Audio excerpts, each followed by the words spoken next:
I was hoping that we'd get Eric just to be. I want to ask him just what his approach difference was for the especially set. But down 0-3. I mean, he kind of. I mean, I would say he took care of business there, right? I'd really be curious did. to know what happened there. But moving into our next Oh set, we're my going to be getting God. Vedi versus Candle. So Vedi, NTC Smash Open TO, beloved member of the community in that area of the scene. And Candle, I wanted to open up today with this. It's not a hot take, but I've never heard anyone say it. Candle, at less than 20 years of age, is already the most accomplished Smash player in Wisconsin history. 100%. Not even close. Not even No, close. I don't think anyone else across any game has wins, let alone multiple wins on top 10 players in the world. Yeah. And it's only really a matter of availability for her to crack even higher on the ult rank from season to season. So Yeah. Oh, we're just getting right into it. All right. immediately getting going. I really didn't get a chance to analyze how the set was going to go, but long story short, Ice going to be wielding that big sword to try to keep Olimar away. Sorry, Al. For whatever reason, Big difference. For whatever reason, Candle plays Al. Yeah, and I mean, I'm going to be honest. This might be my first time watching top-level Ike gameplay. I mean, how often do you see Ike at all, ever? Raven King. Ah, okay, you got me. Yeah. There's you at got least me. one good Ike in Japan. I'm blanking on the name right now. Tora. Tora, thank you. Yep. But this is one where having that big sword doesn't necessarily get you a ton of mileage just because you don't have the mobility to maneuver around these Pikmin. And Candle, already obviously no stranger to having to deal with big swords at top level with Corrin and Cloud. Yep. They know their way around those big hitboxes. Although, I mean, Vedi, putting up a hell of a fight already. Even getting an Ike dash attack in there to send Candle off stage. Yeah, Ike, as slow as he is, does have good burst options in that dash attack. But immediately gonna eat that up smash there, so Candle's gonna get herself quite a bit of a lead here. I just think that they continue to rack up these up smashes and up airs. Oh my god. No! Already gone! Jeez! Oh my, wait, I didn't even realize that was the second stock. I looked at you for a split second, I looked back, and now we're down to one stock? Yeah, Candle just showing how strong Olimar can be when the stars align with those Pikmin pulls and that damage racks up. Got a jab lock into a forward smash and immediately cleaned up that second stock. Again, this is why Candle is the GOAT for Wisconsin. All right, good Ike dash tag. Finally going to secure that first stock. Oh, I mean, if you're Ike, you just stop the bleeding for Vedi. Oh, like calm down a little bit. Yeah, you do have quite a bit of kill power on Ike, so it shouldn't be too difficult to get those stocks once you get them to kill percent. But the challenge is getting them to kill percent. Yup, yeah. I love the noises that Pikmin make in this game. They're so cute. Getting another grab here. Just forcing Vedi into the corner once again. Already near kill percent. Another down air will put him back on stage. A forward smash. Oh my god! It's going to sneak under Ike and take the stock. I was waiting for Candle to throw the Pikmin on the way up, but no, the way down, I suppose. I cannot believe that worked, just because I didn't think the hitbox would still be active, but it also sent Ike to the right. I would have thought maybe it's sent to the left. Yeah. What a wacky way to end that game one. I'm not even sure. Yeah, I don't even know what happened. I'm gonna be 100% honest with you. I don't even know what happened. This is like my first and maybe last Olimar Ike I've ever It very well could be, unless these two find their way into playing each other again in final bracket. Oh, that's true. Vedi is sticking to PS2 for the second game. Gives him a little room to work with around these arcs of these throws on the Pikmin, but it doesn't really matter if you can't get any combos, any hits going. We're making Vedi's making a graveyard of Pikmin right now. Although, but hasn't been able to get a single percent on Candle just yet. And Edgeguard again, Ike, definitely one of his big weaknesses is when he's forced off stage. Very linear recovery, but finally getting a little bit of percent. Ooh, I love that sneaky little up tilt just to go back through the platform. And now Olimar being so late, this could be a stock taking in the corner with the right guess. Did you see that purple Pikmin just absolutely tank that down tilt?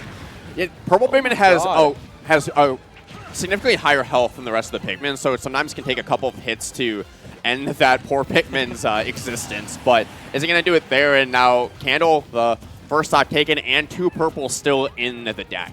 Candle is so good at keeping those purples alive. I mean, I think like the life chart of a Candle purple is like insanely high. You talk about the lifespan in the wild versus the lifespan in captivity. It's significantly larger when you have Candle as your owner. They both got flowers on them already. Owner, director, whatever you want to call it. But yeah, they're already split. Yeah, the longer that they're out, they'll do more damage, and as you said, they get those flowers to show you that they've been around for a while. Yeah, actually, There goes don't one. Ask me why I was looking at the Smash Ultimate tips, but apparently they're faster. They're faster, too. Okay. That's what the Smash Ultimate tips said. Now, don't ask me why I was in the Olimar Smash Ultimate tips. I can't explain it. Hey, you're getting ready for today. I respect that. Okay, good. Getting that white Pikmin off you real quick. That purple is still around. Could make its way through this entire game, too. Candle continues to hold on to it, but an up B is finally going to take that first stock, and so long to that long-loved purple Pikmin. Oh my god. I mean, at that point, you name it, right? At that point, you name that purple. Probably like a Kevin. Yeah, it's a Kevin. We'll maybe see if we Gone but not Kevin forgotten. We do miss Kevin. This is Kevin Jr. now. It's a long, storied legacy that's happening here. We'll hopefully get like a Kevin the Third later in the set. But as we've been talking, Vedi's been doing a good job of slowly finding his way back in this game, down a full stock, but doing much better than he was earlier. Looking for just a cheeky little down tilt into a conversion there. Isn't going to find it, but an up air will get it done at 100%. So Vedi does get this down the last stock. Yeah, we might actually see a Kevin the Third. Maybe there he is. There Kevin it the is. Third this stock. But I mean, this is still a mountain to climb for Vedi. I mean, even if you're like, I would be saying that about like Steven Kazia, but as Ike, that's even harder. I do like the way that Vedi is playing to Olimar's weaknesses, keeping Candle in the air just above him so he can swing with those big hitboxes. That's why he's back into this game, because Olimar just has such poor aerial drift. Yeah. And I mean, Candle's searching for this kill. They are doing such a good job of... Oh, no! He's going to make it back. Only one red on hand, but Kevin the Fourth coming through. Let's see if he gets it done, and he will clean out this game, too, for Candle.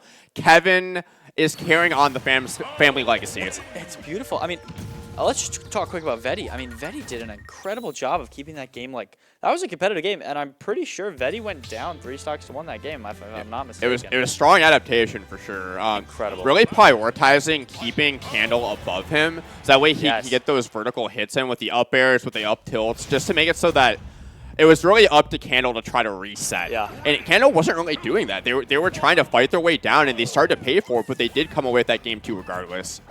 And here we go, game 3. Switching up to PS2. I believe we were on small before, correct? No, it's been all PS2. Am I crazy? A little bit. There was a small Battlefield to end the last set, but this has been all PS2. I think Vedi likes just having a little bit of room to work around Candle, but also if he can get Candle in the right vertical juggle, it makes it a lot harder to land when there's more stage and where to land on. Yep. Yeah. Oh, we see Vedi landing that nair. Unfortunately, doesn't get anything off of it. Difficult world to live in, as like when you land a nair, don't get anything off of it. Oh, we see it happen again. Tries to get the extension, but it's interrupted, and an up smash coming through between the jabs. So 44% only on Candle so far. Vedi is getting these hits in, but just not finding the conversions yet in this game 3. Oh, here we go. Gets a nice little nair fair. An honest man's work, going to get a little bit of conversion percent there. Has Candle now at kill percent as far as Ice concerned. But Candle, I feel like it's going to be playing a little more cautious after almost letting that game 2 slip away. Doing a lot better job as far as like decision making and disadvantage. Yes. I have to every time. Imagine if like when Olimar died off the top, it was just all the Pikmin screaming. You know, or you see them all like fall in different places in the background if it's a star KO. Oh, that'd be awesome. Oh my god, purple up smash is strong. It's extremely strong. Same with that. I believe that was a purple fair as well. And Candle now just one stock away from cleaning up this 3-0.